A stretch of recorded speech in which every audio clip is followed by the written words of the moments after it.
Таракатумы неприхотливы, выносливы и несложные в содержании. Эти самы стайные, поэтому лучше содержать их группой из 3-6 особей. Желательно, чтобы на одного сама приходилось не менее 40 литров воды. Таракатумы мирные самы, поэтому могут содержаться с очень многими видами аквариумных рыб.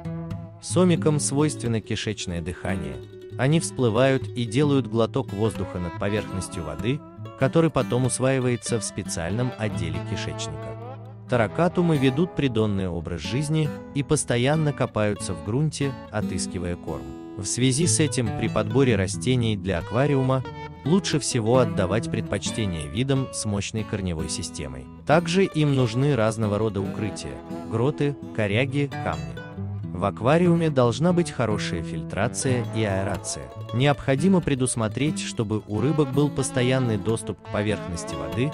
Таракатумы будут периодически всплывать для глотка атмосферного воздуха.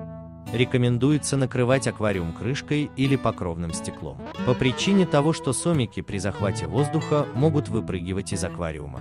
В питании таракатумы непривередливы и абсолютно всеядны. Их можно кормить живым, замороженным, сухим или растительным кормом. Таракатумы достигают половой зрелости в возрасте 8-12 месяцев. Различить самца от самки довольно просто. Самец отличается костяным шипом с множеством мелких зубцов, который является первым лучом грудного плавника. У самочек таких лучей нет, и грудные плавники куда более скромного размера. При хороших условиях таракатумы могут отнереститься и в общем аквариуме, но для сохранения потомства лучше подготовить отдельный нерестовик. В качестве нерестовика подойдет аквариум объемом около 30 литров.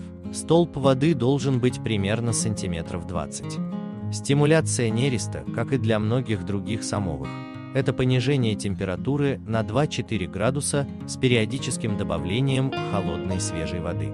Нерест у таракатумов отличается от других видов самов.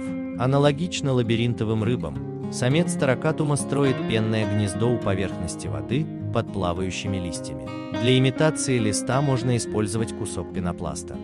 Самка мечет икру прямо в гнездо. Упавшую икру самец также тщательно собирает в гнездо.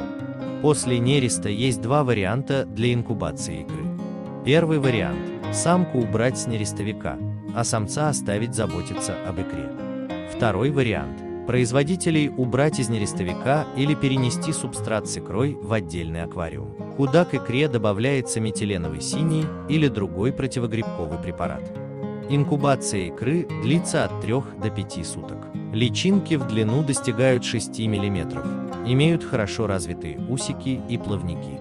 Желточный мешок у личинок довольно быстро расходуется, и уже через 2 суток сформировавшихся мальков необходимо кормить. В качестве первого корма подойдет живая пыль, науплия артемии, коловратка или мелкая дафния.